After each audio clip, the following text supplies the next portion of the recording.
Alhamdulillah, Alhamdulillah wahdah, wassalatu wassalamu ala man la nabiyya ba'dah, wa ashhadu an la ilaha illallah wahdahu la sharika lah, wa ashhadu anna Muhammadan abduhu wa rasuluh. Allahumma salli wa sallim ala nabiyyina Muhammadin wa ala alihi wa sahbihi wa barik wa sallim. أما بعد فأعوذ بالله السميع العليم من الشيطان الرجيم من نفخه ونفثه وهمزه كذلك يضرب الله الحق والباطل صدق الله العلي العظيم ونفعني وإياكم بالذكر الحكيم. Dear brothers and sisters in Islam, I originally had intended to start a series of khutab about our Imam, our guide, our Qudwa, our role model, Rasulullah sallallahu alayhi wa alihi wa sallam, fidahu ummi wa abi wa ruhi. But what has happened recently and a hadith of Prophet Muhammad sallallahu alayhi wa sallam, one of his own action, reminded me that this is a time to change your khutbah. Since last 2-3 days, I've been contemplating over this, whether do my plan or change the plan. The hadith that reminded me of this was that Prophet Muhammad ﷺ told us that it is better for me to help a needy Muslim than to do volunteer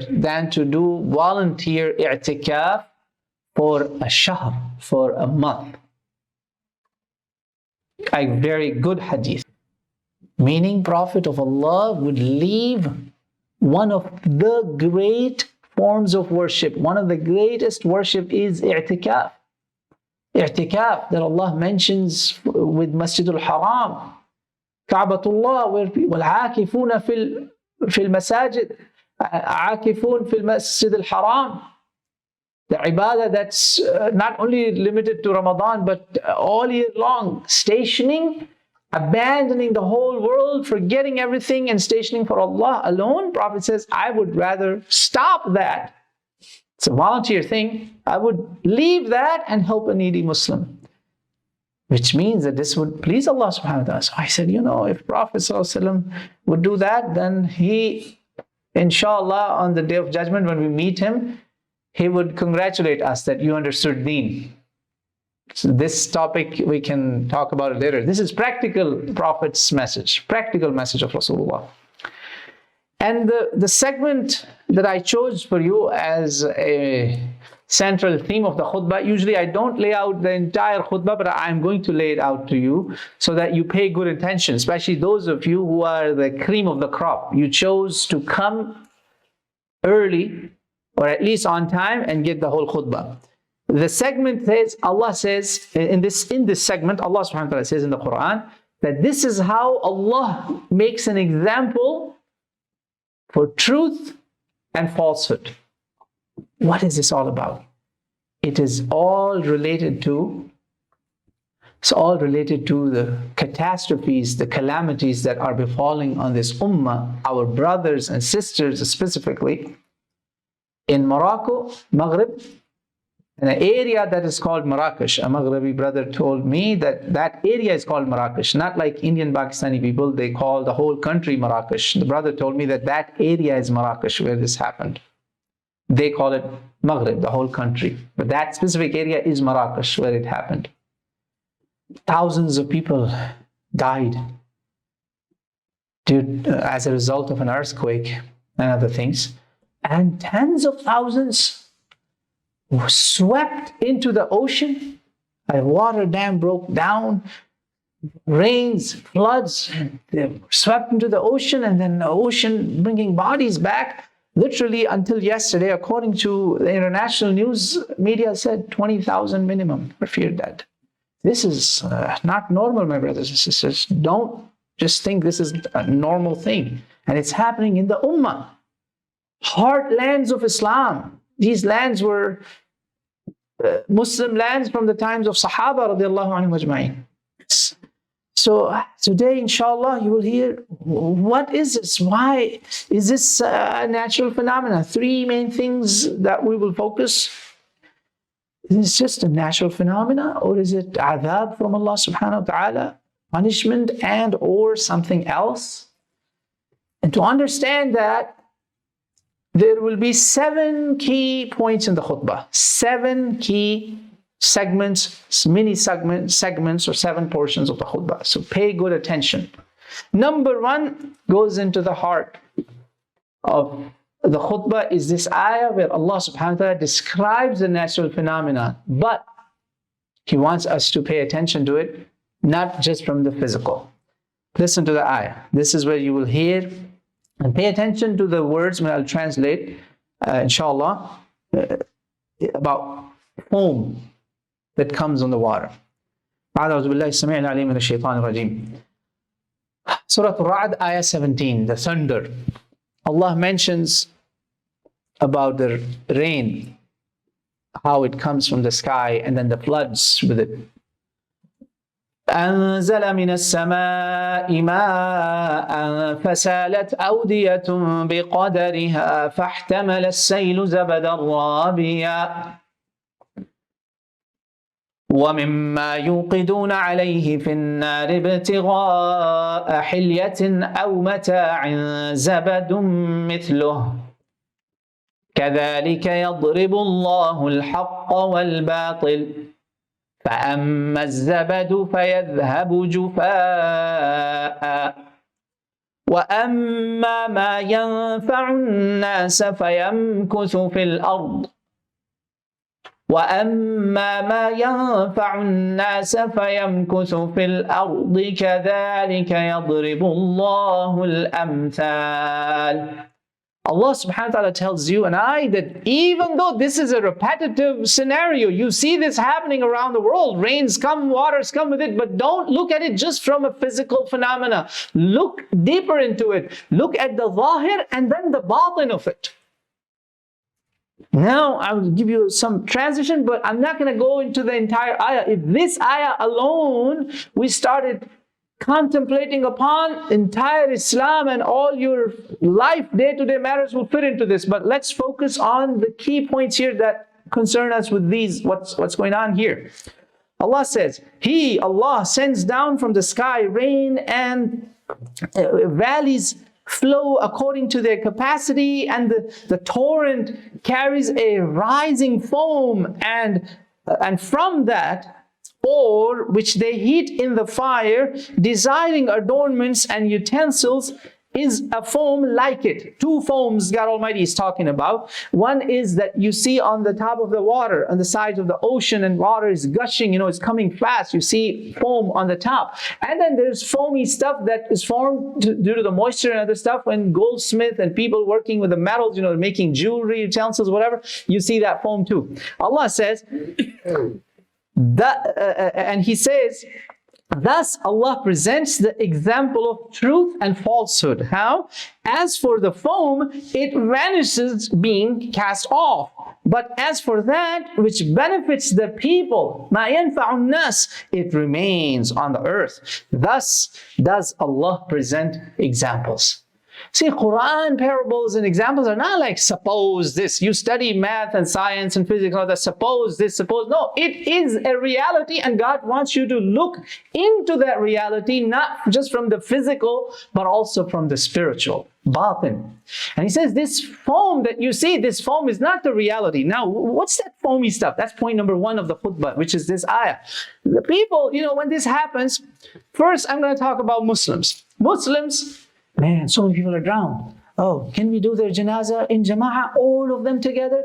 Should we do mass graves, or should we do kafan and dafan, and do they have to be put in separate graves? And this imam said that, this imam said that, another imam is talking about, people are asking questions, Imam, how would there be punishment of the graves since they did not see the graves? Some of them were swallowed by the earth and some of them swept into the oceans. La ilaha illallah. Shame on such people who are wasting their time on debates like this, nitty-gritties of fiqh. Not that the fiqh is not important, but wasting their time and confusing people. Muslims, they use these as an opportunity to tell you, where is the grave now? A'udhu billah. This shows how ridiculous some people are who call themselves Muslims. They are ignorant and they behave in a ridiculous fashion and they waste their time and the times of scholars, and scholars, they fall in their trap sometimes. That's one group. Useless stuff, especially at this time. Another, see, this is the foam surface. Some people, like Allah says, this is how God exposes. See, when these calamities happen, Allah exposes a lot of falsehood. The greatest falsehood, that's the most dangerous of all, is kufr. That's the kufr of this century. Oh, Mother Nature, have mercy on us. Oh, Mother Nature, why are you doing this to us?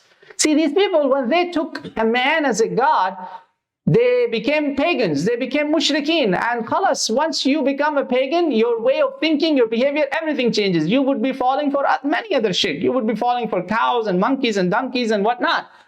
Like holy cow. In this country, see, the Hindus, they started coming with the belief in holy cow. Cow became holy here. Similarly, nature, they started worshipping it. Ummuna, Mama Nature. Like another god. Oh, have mercy on us. They're calling nature as if it's a demigod or parallel power that God created or under God, but now God cannot control it. Astaghfirullah. Forget all of this. Nothing happens on this earth without God's leave, without God's permission. This is the reality of this foam. This foam is fake. These people who question God say, where's your God now? Why all these people are dying? Why all these children are dying? Why all the good people are dying? Why he didn't save? This is the foam. When this settles down, the truth will manifest itself and the truth will remain. And we're going to get to that truth.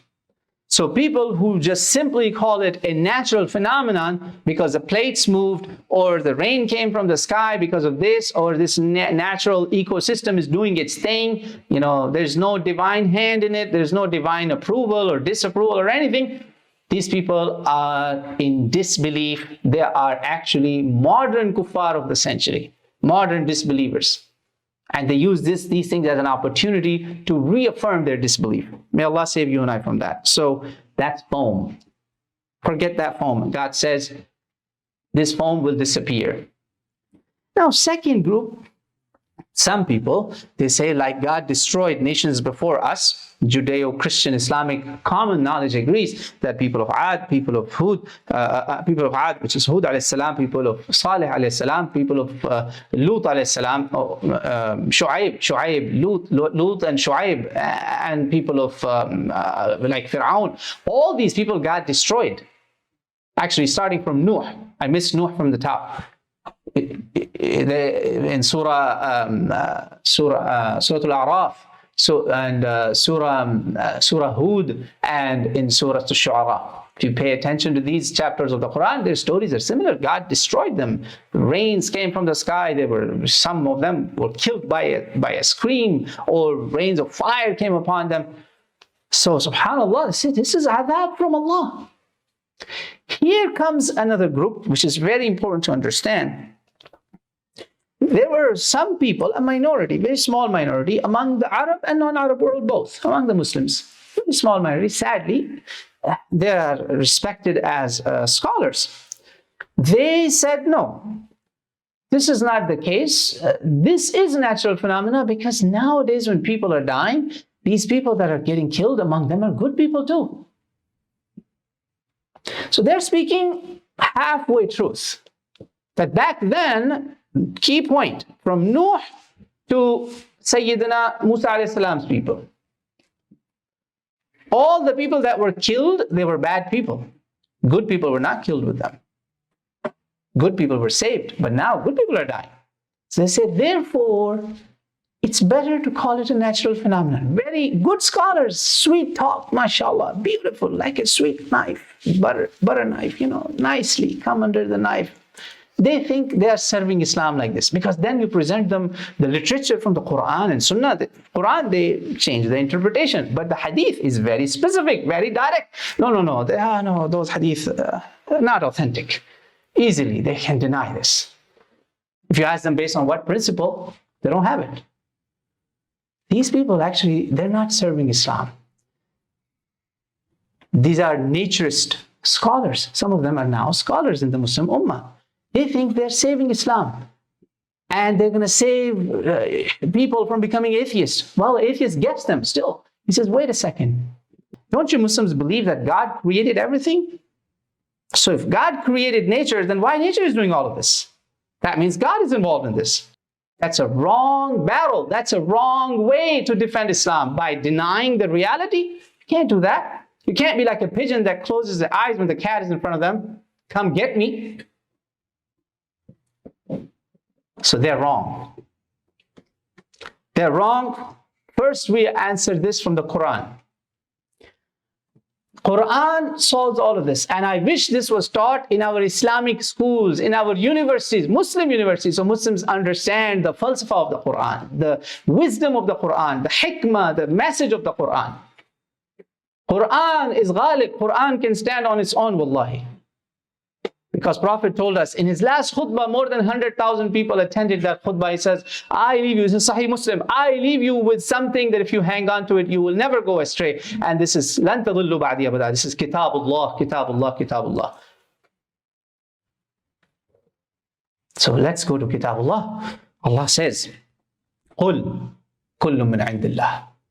It's not the tectonic plates. Everything is by the order of Allah, by the permission of Allah, by the will of Allah. It's in the knowledge of Allah. Then he says in Surah Al-Hadid, ayah 22, ما أصاب من مصيبة في الأرض ولا في أنفسكم وما أصاب من مصيبة في الأرض ولا في أنفسكم إلا في كتاب من قبل أن نبرأها إن ذلك على الله يسير. The meaning, inshallah, the meaning is correct. I just want to make sure that I don't make a mistake in the recitation of the ayah. Allah says, whatever befalls upon you, you as yourselves, or on earth or on yourselves, it is in a book, well documented, with every detail. And don't you think this is hard for God? It is very easy. Much easier than what you could think. Because people say, oh, really? Even my flat tire? Even that calamity that I had, tiny minds. You know, some of us get frustrated. Oh man, why I had a flat tire, man? I prepared for Jummah and everything. Allah says, even that. Everything. إلا في كتاب من قبل أن نبرأها إن ذلك على الله يسير. It's ayat 22. Yes. من مصيبة. ما أصاب من مصيبة. Any مصيبة. Be it earthquake or be it a flat tire or car accident. Anything. And then he says in Surah Al-Taghabun, he says, whatever musibah befalls on you, it happens. ما أصابكم من مصيبة إلا بإذن الله. بإذن الله. Everything is with the permission of Allah. That calamity will not come until she takes Allah's permission. And Allah says, whoever believes in it, Allah will guide his heart. And Allah knows everything. Allah knows why it's coming on you. He is Al-Hakim. So that's okay. So it's not that, of course, it's not that big adab. The naturists, so-called, are right. But they're wrong by saying that it's just nature. You know how they say truth lies in the middle of two extremes. I call it the human hand. It's not my term, it's Allah's term. The human hand. The human hand is also involved sometime in these catastrophes that you see around you. In three ways. Two of them, no matter how bad of a mulhid, mushrik, zindiq, kafir, mujrim he is, he has to accept it because this is an undeniable fact. Number one is those greedy people that have messed up the ecosystem that Allah made for us with a balance, with an equilibrium. They have shifted that equilibrium by doing mass crops of thousands and thousands of acres and by putting artificial rains for you, GMOs, and playing with fields with weird cultivation systems and all kinds of things to produce more and more and even make seeds that you cannot regrow, so you buy from them. And not only that, when they deplete the earth from its nutrition, that poor earth has nothing to give you. This is not how your earth was made. This is not how Allah created it. You are going against the system of Allah. And this so-called industrial revolution that you study in your schools and you say, man, this is reality. Oh, what boring Islam I was on. No, these people are the worst hypocrites and enemies of the humanity. These industrialists, these greedy people that have destroyed this earth with their hands. for their greed. Number one culprits, it's them. So if any atheist is impressed with this development, oh, where was God? We didn't need God to make these nice fields and factories. Look, we have invented this. We can grow a vegetable in 2 weeks that you took 3 months to produce. Then you blame God? No. Blame their own arrogance. That's the human hand. Environmental scientists, people who study environmental sciences, even a bachelor's, if you have even basic studies in environmental sciences, you will know, you will be taught in the school how many famines and droughts have came on this earth and how many floods we've been hit with because of environmental mess that we have made. Our own hands. We caused it. Humans, not me. They. Let's say they. Greedy hands. And the second group, and this is now proven. I mean, the Libyan 20,000 people that have died, the scientists said that we know this. This was coming because of the climate change that is caused by the industrialists and these greedy people who are playing. Some of them are with the smoke and some of them are with the ways of cropping and cultivation. It's affecting the whole climate of the world. It's affecting everybody. It was coming. So second group is the corrupt elite who were too drunk to even realize that their people are dying, and the people were too scared to do anything on their own without their permission. It's like they're gods.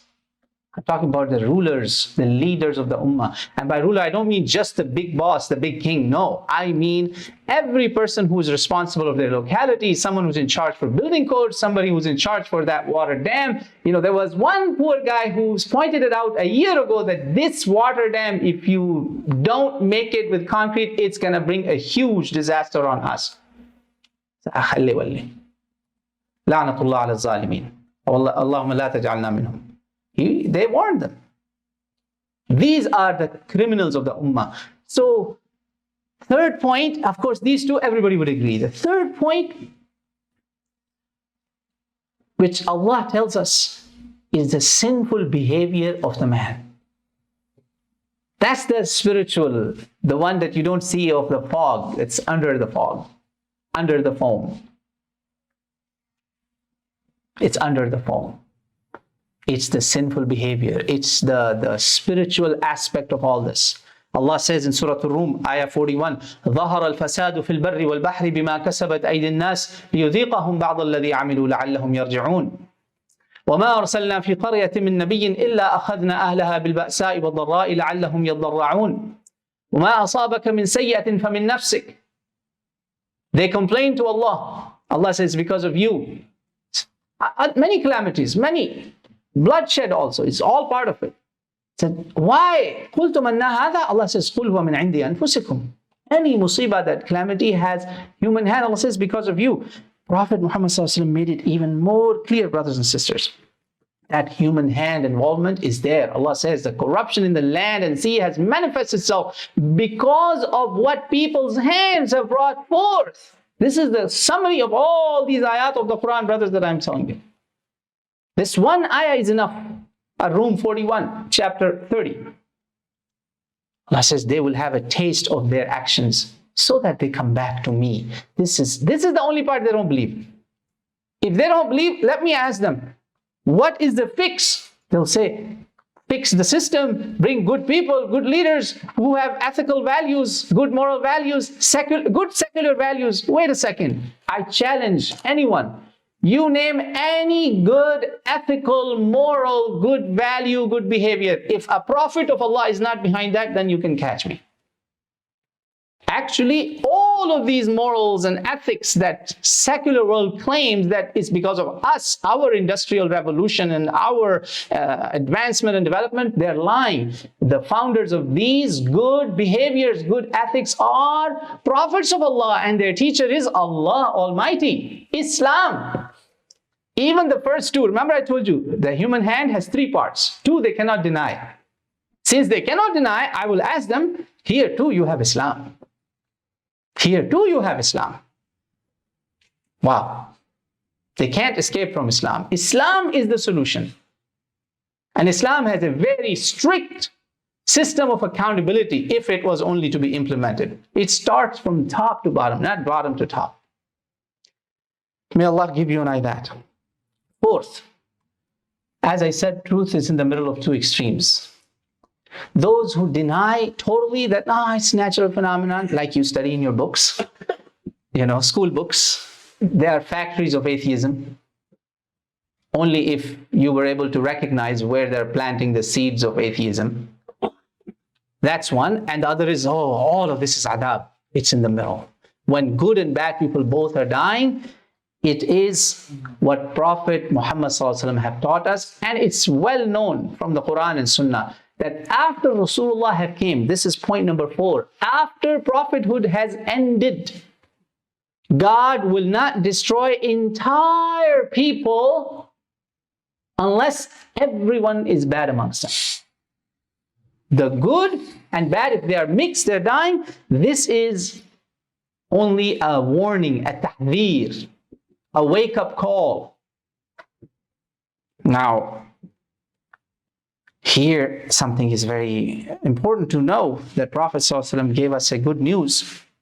You may think, well, what about, if you don't consider good people, what about good Muslims who are well-behaved people, good people? Why are they dying in this?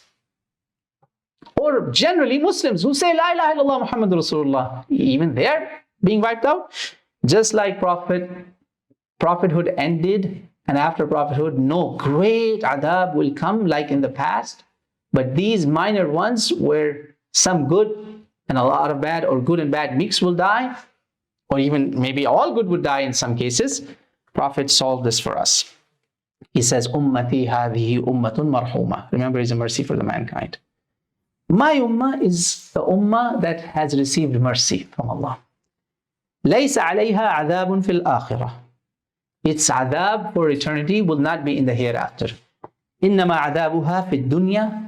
Its adab of false wrongdoings is only in dunya, in the shape of al-fitan, wal-zalazil, trials and tribulation, earthquakes, wal-qatl, wal-balaya, and other catastrophes. It's in this dunya. Authentic Sahih Hadith, 1396 of Sahih al-Jami' al-Saghir wa Dhaati. The book is the only Sahih extracted once. Any other books also has it. Okay? As-Sahih 959. Now the good people, you still are wondering, we get the adab of our wrongdoings. We have warfare, bloodshed. So don't worry, it's not bad. It's actually, Allah is forgiving these people from the greater adab. He's saving them from the greater adab. What about the good ones, the babies, the children who got drowned? Well, there's a good news for them too. They are in a win-win shape. Prophet ﷺ told us in a beautiful hadith, he asked people, who is a shaheed, who is a martyr? They said, O Rasulullah, man mata fi sabilillah, muttafaqun alayh, Bukhari and Muslim. The one who died in the path of Allah, fighting for Allah, for God, not for self, glory or anything, or for dunya, for world. Prophet said, if that's the case, إِذَنْ فِي أُمَّتِي لَشُهَدَاءُ قَلِيلٌ أو لَقَلِيلٌ. Then in my ummah, martyrs are very few. Then martyrs will be very few in my ummah. Instead, Prophet told us, الشهداء خمسة المطعون والمبطون والغريق وصاحب الهدم والشهيد في سبيل الله. And he added more in this list later on too. Anyone who dies from a bubonic plague, or a plague in general, or an epidemic, a pandemic, anyone who dies from an abdominal disease or a bodily disease, batan is basically below. All of this, below the chest. Someone dying from this, someone who gets drowned, remember the flood in Libya, someone who gets buried under a roof collapsing, people through the earthquakes, they're all martyrs. So actually Allah chose tens and thousands of martyrs who Allah loves so much that Allah knew in His infinite knowledge and in His infinite wisdom that they wouldn't have made it to this level of martyrdom. Some of them may not even have made it to paradise, let alone. So God actually did mercy to them and He chose them among martyrs. Of course, for that, the premise is you have to, the important prerequisite is that you have to admit that you're not here for eternity. Your life here is only like a drop on the needle as compared to the entire limitless ocean, or oceans for that matter. Then imagine what a great deal. One drowning, paradise for eternity. So they're good. They're in win-win. So that is the great good news that I have for everyone, Muslim and non-Muslim. If non-Muslim wants to take it, all they have to do is choose Islam. And God forbid, if you died, astaghfirullah, you got burned in fire. Like in this hadith, fire is also mentioned other places. I think here too, hadith. You got burned, astaghfirullah, or drowned, or any calamities like this, inshallah, God will give you martyrdom, which is the wish and desire of every believer. A believer wants to give his life for Allah. All you have to do is you have to be patient with God and take it as His decision, which is in your best interest. You don't know the unseen, but He knows. If you remain patient with that and you die on La ilaha illallah Muhammad Rasulullah, and your La ilaha illallah is accepted, you will not go wrong. Even if you had sins and mistakes, they will be purified through this calamity of the world. Isn't that a great deal?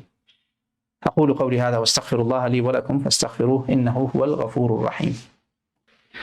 Alhamdulillah wassalatu wassalamu ala Rasulillah amma ba'd. Now, so it's a good news, but we still, our minds want to know what's the wisdom, what's the hikmah behind that. And hikmah, Allah has told us in the Qur'an and Prophet told us. It is to remind us of God's existence. It is to remind us that we're not here for eternity. Same ayat that I recited before you. If you read the ayah after that in Surah Al-Hadith, for instance, ayah 23, Allah says, when these things happen to you, لِكَيْ لَا تَعْسَوْا عَلَى مَا فَاتَكُمْ وَلَا تَفْرَحُوا بِمَا آتَاكُمْ. Those of you who are hit with it, you will not feel bad that why did God do this to me?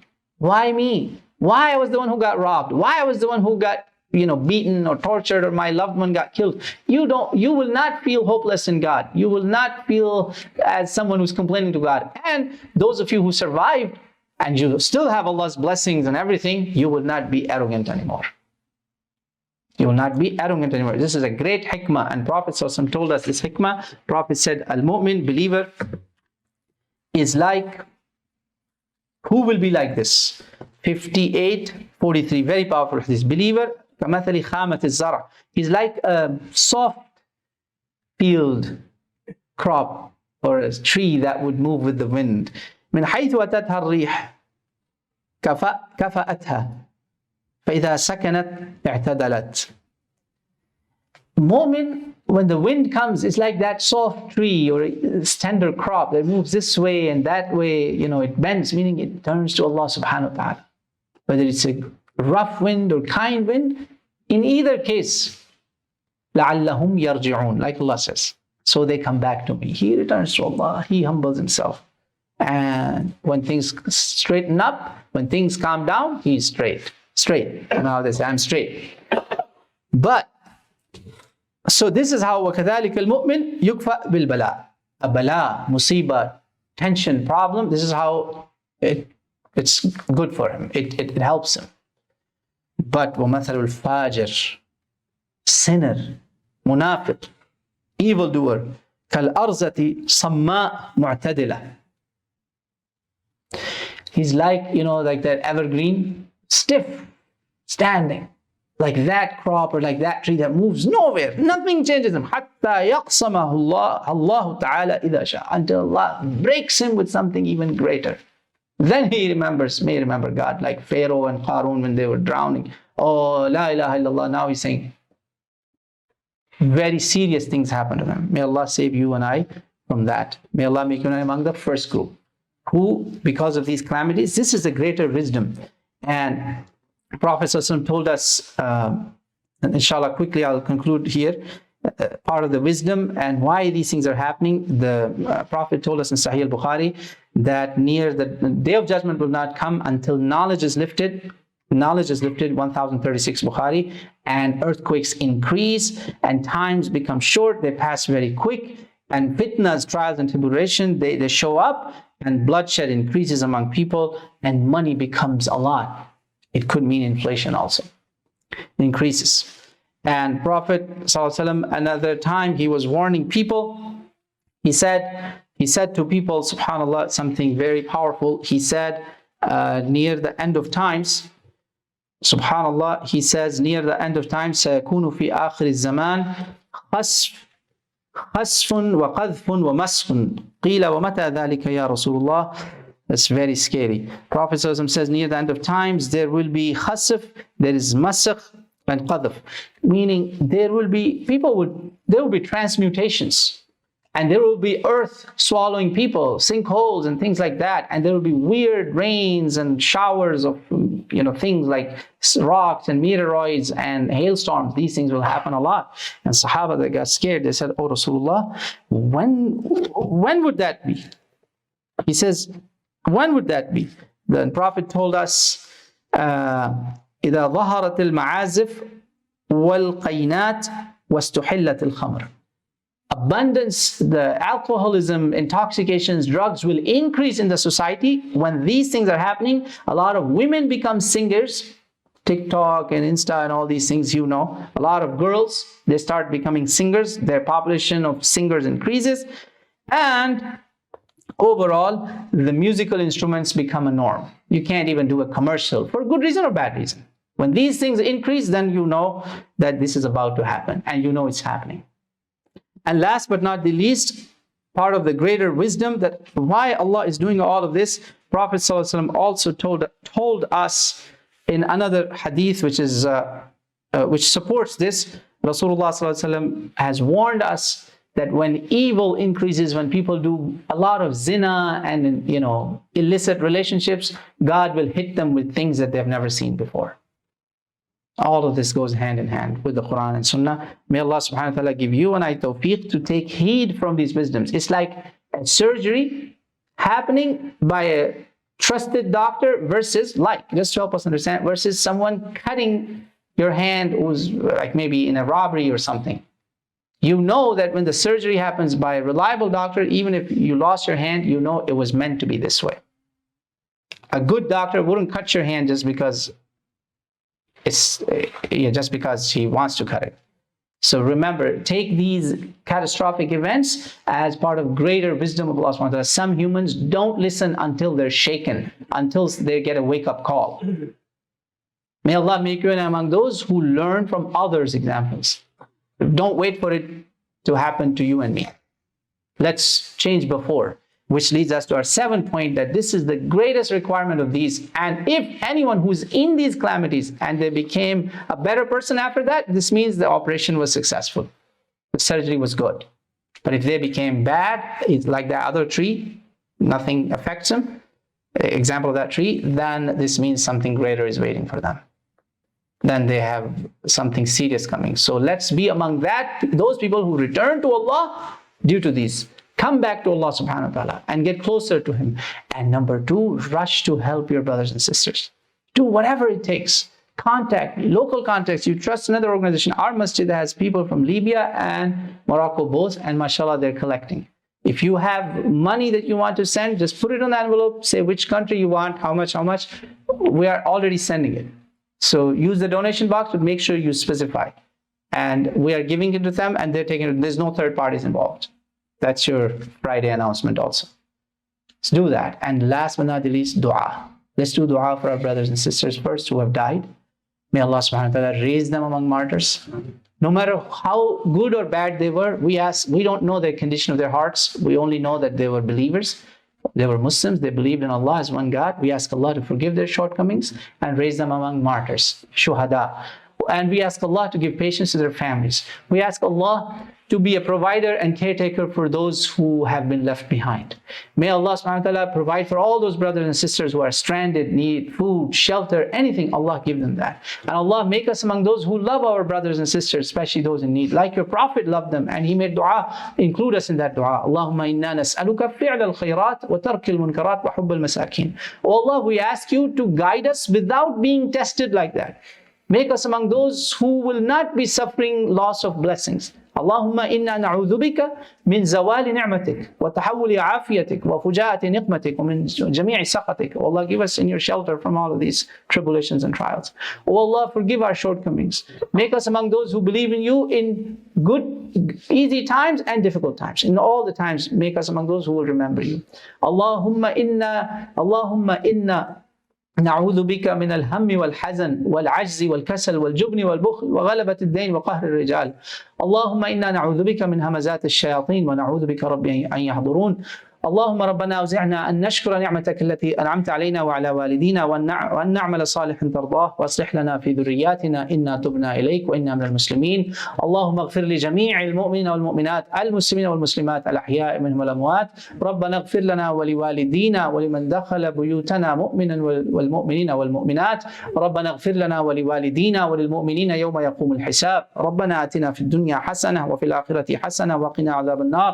قال الله تعالى في القرآن الكريم إن الله وملائكته يصلون على النبي يا أيها الذين آمنوا صلوا عليه وسلموا تسليما. اللهم صل وسلم على نبينا محمد وعلى آله وصحبه وبارك وسلم وأقم الصلاة.